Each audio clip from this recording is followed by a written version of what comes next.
5 types of people, 5 തരത്തിലുള്ള ആളുകൾ.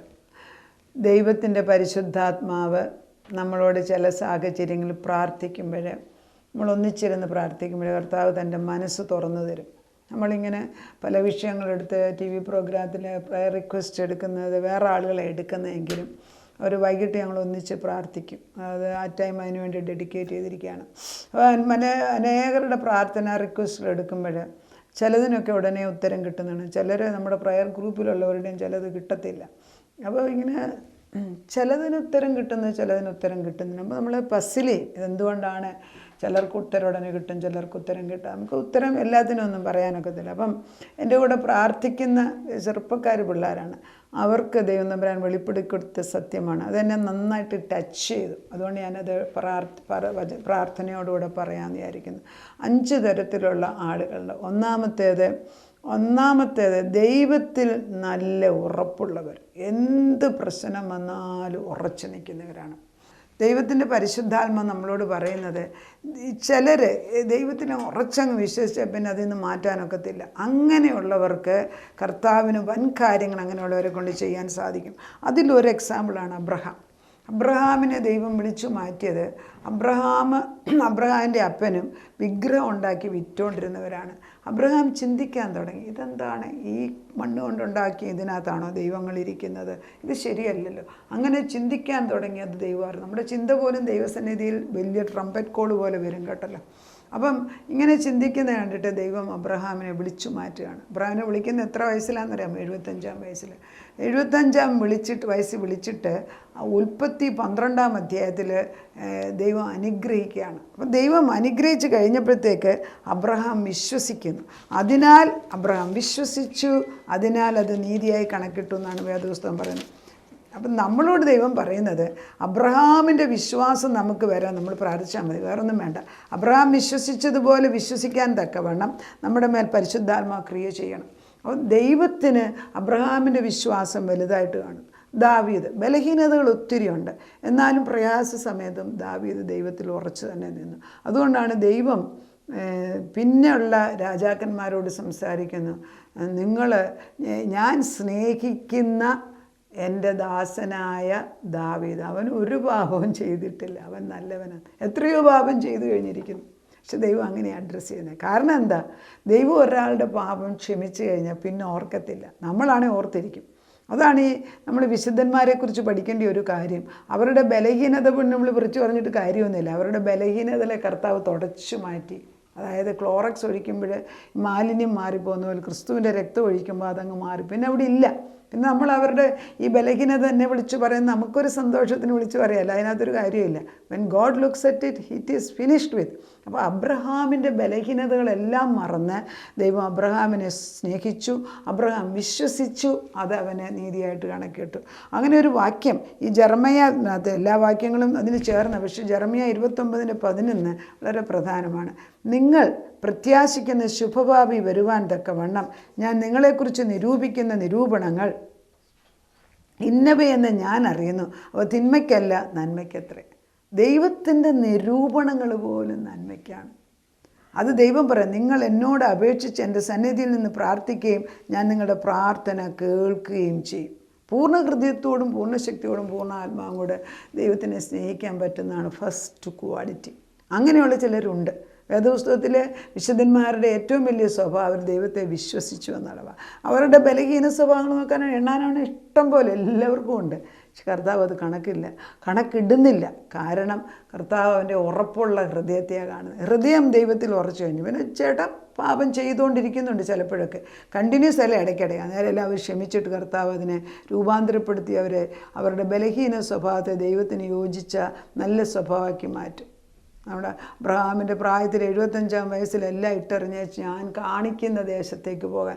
കാണിക്കുന്ന ദേശം ഏതാണ്ട് പോലും അറിയത്തില്ലെന്ന് ഓർക്കണം.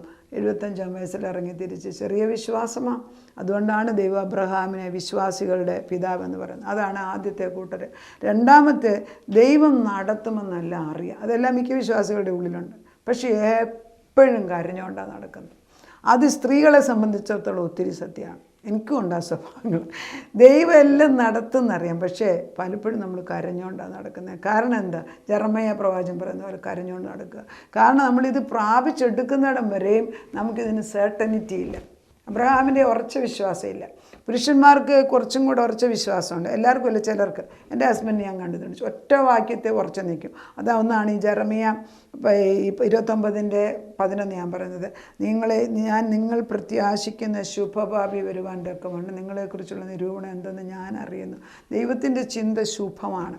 അത് ഒറ്റ വാക്യത്തിൽ ഉറച്ചു നിൽക്കും. എനിക്ക് 1000 വാക്യം ദൈവം തരും, പക്ഷേ എന്നാലും വാക്യം പറഞ്ഞു കഴിഞ്ഞ് 5 മിനിറ്റ് കഴിയുമ്പോൾ പിന്നെയും സംശയിക്കുക. ശരിയാണ്, നമ്മുടെ ഓരോ സ്വഭാവമാണ്. പക്ഷേ ദൈവം ഏതാ ശരി ഏതാ തെറ്റെന്നല്ല ഞാൻ പറഞ്ഞു തരുന്നത്. സ്വഭാവങ്ങൾ വ്യത്യാസമുണ്ട്. അങ്ങനെയുള്ള പലതരത്തിലുള്ള കാറ്റഗറിയിലുള്ളതിൽ നമ്മൾ ആദ്യത്തെ ക്യാരക്ടറിലോട്ട് കയറണം. അതായത് ദൈവം പറഞ്ഞു എങ്കിൽ അത് നടക്കും. ദൈവം പറഞ്ഞു എന്ന് ഉള്ളിൽ ഉറപ്പുണ്ടെങ്കിലും സങ്കടവും വിഷമവും പുറമേ പറഞ്ഞ് നടക്കുന്നെങ്കിൽ വിശ്വാസവീരന്മാരാകുന്നില്ല. ആകാൻ ദൈവം അതിനാണ് വചനം പഠിപ്പിക്കുന്നത്. ദൈവം നടത്തുമെന്ന് എപ്പോഴും അകത്ത് വിശ്വാസം ഉണ്ടെങ്കിലും എപ്പോഴും കരഞ്ഞുകൊണ്ട് നടക്കും. മൂന്നാമത്തെ കൂട്ടര് ദൈവത്തിന് കുറ്റം പറഞ്ഞുകൊണ്ട് നടക്കും. അതായത് എനിക്കറിയാം, എൻ്റെ ഒരു ഫ്രണ്ട്, നമ്മുടെ ഒരു ഫ്രണ്ടിൻ്റെ ഹസ്ബൻഡ് മരിച്ചു കഴിഞ്ഞപ്പോൾ അവർ പറഞ്ഞത്, ഇത്ര നാൾ ദൈവത്തെ വിളിച്ചിട്ട് എന്നാ ഗുണമാണ്, ഇനി ഞാൻ വേദപുസ്തകം വായിക്കത്തില്ല. She doesn't read the Bible because ദൈവത്തോട് വാശിയ, ദൈവത്തിനെ കുറ്റം പറയാം. എന്തുകൊണ്ട് അദ്ദേഹം മരിച്ചു, അദ്ദേഹത്തിന് എന്ത് പ്രശ്നം വന്നു എന്നുള്ള ക്വസ്റ്റ്യനെക്കാട്ടിലും ഞാൻ പ്രാർത്ഥിച്ചിട്ട് ഇതുവരെ പറഞ്ഞിട്ട് നടന്നില്ല. അങ്ങനെയാണ് പലരും, ചെറുപ്പക്കാർ പലരും, പല മക്കളും പറയുന്നേക്കാം, ഞാൻ പ്രാർത്ഥിച്ചിട്ട് ഒരു ഗുണം ഉണ്ടായില്ല, എനിക്ക് എന്നാൽ ദൈവം ഇല്ല. അതൊരു മർക്കടമുഷ്ടി എന്നല്ല പറയാം, അതൊരു അസൽ പിശാചല്ലേ. നമ്മൾ ചോദിക്കുന്ന എല്ലാം ദൈവം തരുകയാണെങ്കിൽ ദൈവമാണോ? അല്ലല്ലോ.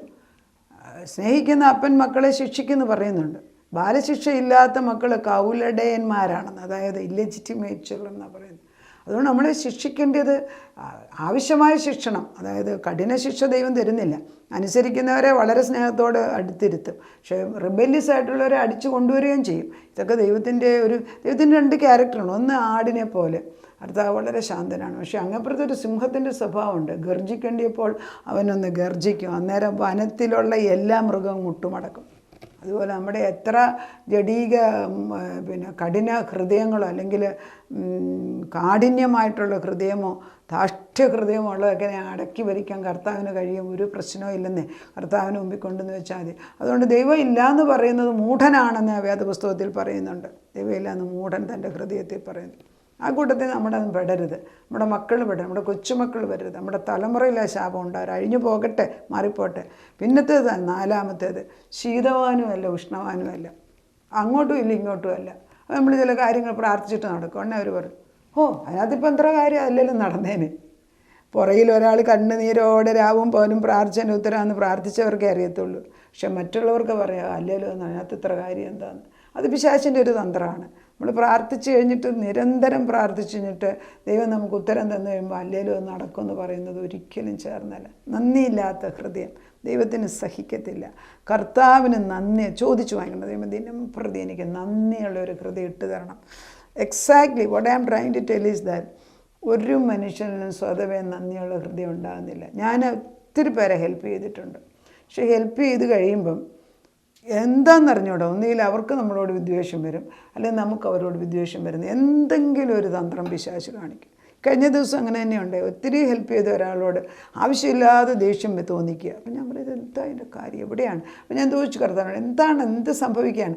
അവരറിയുന്നില്ല, പക്ഷെ നമുക്ക് ദേഷ്യം തോന്നിക്കുക. ഞാൻ കർത്താവിനോട് ചോദിച്ചു, അവർ വല്ലയിടത്തും പോയി പ്രാർത്ഥിക്കുന്നുണ്ടോ, അതോ ദൈവത്തിൻ്റെ സത്യവചനത്തിനെതിരായിട്ട് അവർ നടക്കുന്നുണ്ടോ, നിൻ്റെ വചനം കൊട്ടിപ്പറഞ്ഞു, ഇങ്ങനെ തന്നെ ദൈവത്തോട് ചോദിക്കാൻ. കുറച്ച് കഴിഞ്ഞപ്പോൾ ഞാൻ പറഞ്ഞു, ഇത് ശരിയല്ല. എൻ്റെ മനസ്സിനെ അഴുക്കാക്കാൻ വേണ്ടി ദൈവത്തിൻ്റെ ആത്മാവിനെ വിപരീതമായിട്ട് അവർ പോകുന്നുണ്ടെങ്കിൽ ഞാൻ അവർക്ക് വേണ്ടി പ്രാർത്ഥിക്കുന്നു, നീ അവരെ തിരിച്ചുകൊണ്ട്. പക്ഷേ ഇത് എൻ്റെ മനസ്സിനെ കലക്കാനൊക്കത്തില്ല. ഞാൻ ഉറച്ചു നിൽക്കുന്നു. ദൈവത്തിൻ്റെ ആത്മാ ഞാൻ ചെയ്തത്, ദൈവനാമത്തിൽ ചെയ്തത് അവർക്ക് അനുഗ്രഹമായി മാറട്ടെ. അത് പറയുന്നിടുമ്പോൾ നമുക്ക് ആശ്വാസമില്ല. നമ്മുടെ ഹൃദയം എത്ര നന്മ ചെയ്താലും അത് അഴുക്കാക്കി പറയും. ഇത് പരിശുദ്ധാത്മാവില്ലാത്തൊരു വ്യക്തിക്ക് നമ്മൾ എത്ര വിലപിടിപ്പുള്ള സ്വർണ്ണമാണ് കൊണ്ട് കൊടുക്കുന്നത് വിചാരിക്കുക. അവൻ പറയും അതെന്തിനും കൊള്ളത്തില്ല, എന്ത് സാധനമാണെന്ന് പറയും, അത് വേണ്ടാത്തതെന്ന് പറയും. മനസ്സിലായോ? നന്മ ചെയ്യുന്ന ദൈവാത്മാവുള്ളവർക്ക് ഒരു ചെറിയ സാധനം കൊണ്ട് കൊടുക്കുക, അവരതെന്നും ഓർത്തതിന് നന്ദിയുള്ളവരായിരിക്കും. അത് ഞാൻ എൻ്റെ വീട്ടിൽ ഞാൻ കൊട്ടാരക്കര താമസിക്കുമ്പോൾ ഞാൻ എപ്പോഴും പറയാറുള്ള ഒരു സത്യമാണ്. നമ്മുടെ കൂടെ ഒരു പ്രായമുള്ള ഒരു മനുഷ്യൻ നമ്മുടെ തോട്ടം നോക്കാനും കൃഷി ചെയ്യാനും അവർ വരുമായിരുന്നു. അദ്ദേഹത്തിൻ്റെ ഭാര്യ എപ്പോഴും വരുമ്പോഴേ എനിക്കറിയാം എന്തെങ്കിലും വാങ്ങിക്കാൻ വരുന്നത്. പക്ഷേ എപ്പോൾ വന്നാലും ഞാൻ ഇരിക്കുമ്പം കുറേ നിങ്ങൾ വന്നാൽ പിന്നെ ഞങ്ങൾക്ക് കഷ്ടമില്ല, ഞങ്ങളുടെ ആ കാര്യം നടന്നു, വീട് പണി തീർന്നു, അവിടെ ഒരു മോതിരം വാങ്ങിക്കാനൊത്തു, നമ്മുടെ മോടെ കാര്യത്തിന് എന്തോ ചെയ്യാനൊത്തു, അയ്യോ നമ്മൾ വന്നപ്പോൾ അത് എനിക്ക് അന്ന് തന്ന സാരി എനിക്ക് ഇഷ്ടമായി, അതെൻ്റെ മോളെടുത്തോണ്ട് പോയി. ഇങ്ങനെ പല പ്രാവശ്യം പറഞ്ഞു കഴിയുമ്പോൾ ഞാൻ എടുത്ത് കൊടുക്കുന്നത് കാണാം. എന്താ?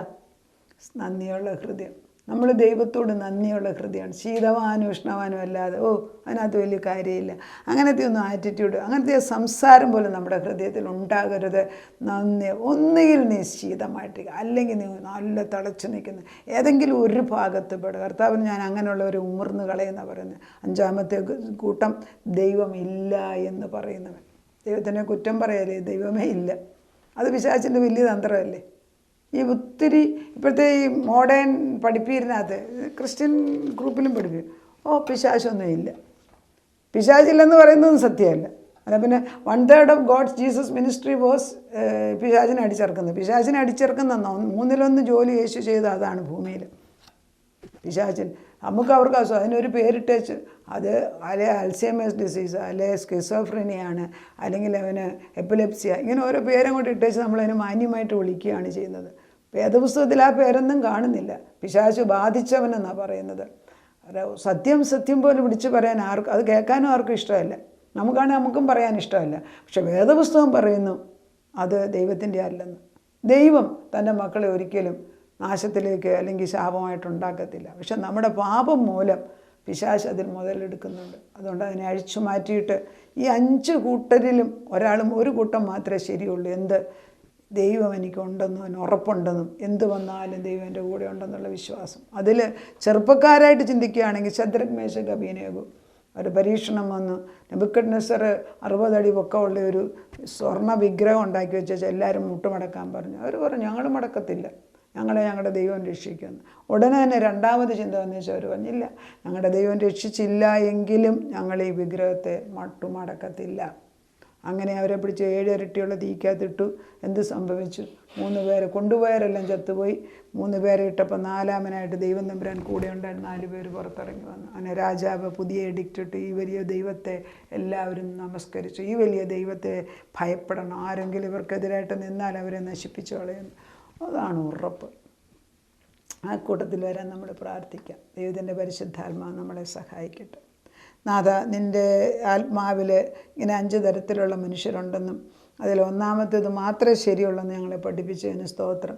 ഞങ്ങളെ പലപ്പോഴും നീ ചെയ്യുമെന്ന് ഞങ്ങളുടെ അടിത്തട്ടിൽ ഹൃദയത്തിൽ ഉറപ്പുണ്ട്. പക്ഷെ പലപ്പോഴും ഞങ്ങൾ കരഞ്ഞു വിളിച്ച് നടക്കുകയാണ്. അതൊരു ഫാഷനായി മാറിയിരിക്കുക.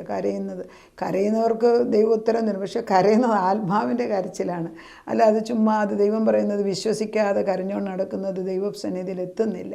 അതുകൊണ്ട് കർത്താവേ, ആദ്യത്തെ കൂട്ടത്തിൽ അബ്രഹാമിൻ്റെ, ശദ്രക്, മേശക്, അബേദ്നെഗോവിൻ്റെ കൂട്ട്, വിശുദ്ധൻ്റെ പൗലോസിൻ്റെ കൂട്ടൊക്കെ എന്ത് കഷ്ടമുണ്ടായാലെന്ന് എൻ്റെ ദൈവം എൻ്റെ കൂടെ ഉണ്ട്, അവൻ എന്നെ ഉറപ്പിച്ച് നടത്തുമെന്നുള്ള വിശ്വാസത്തിൻ്റെ ആ ഒരു വീര്യപ്രവൃത്തി ചെയ്യാൻ ഞങ്ങളെ ബലപ്പെടുത്തണേ അപ്പച്ച.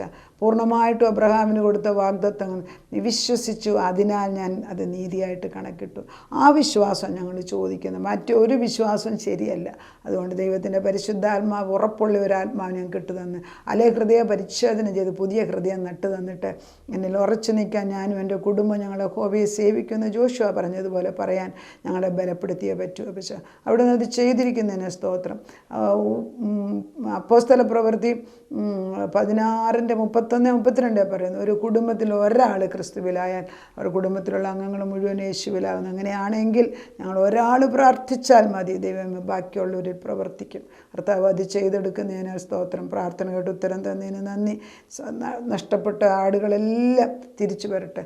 99 ആടിനെ ഇട്ടേച്ച് ഒരാട് നഷ്ടപ്പെട്ടതിന് തിരിച്ചു കൊണ്ടുവരുന്ന പോലെ പക്ഷേ അവരെല്ലാം കൊണ്ടുവരുന്നത് കണ്ടുകൊണ്ട് സ്തോത്രം ചെയ്യുന്നു. പ്രാർത്ഥന കേട്ട് ഉത്തരം തന്ന ദൈവത്തിന് നന്ദി. യേശു ക്രിസ്തുവിൻ്റെ പുണ്യനാമത്തിൽ തന്നെ. ആമേൻ.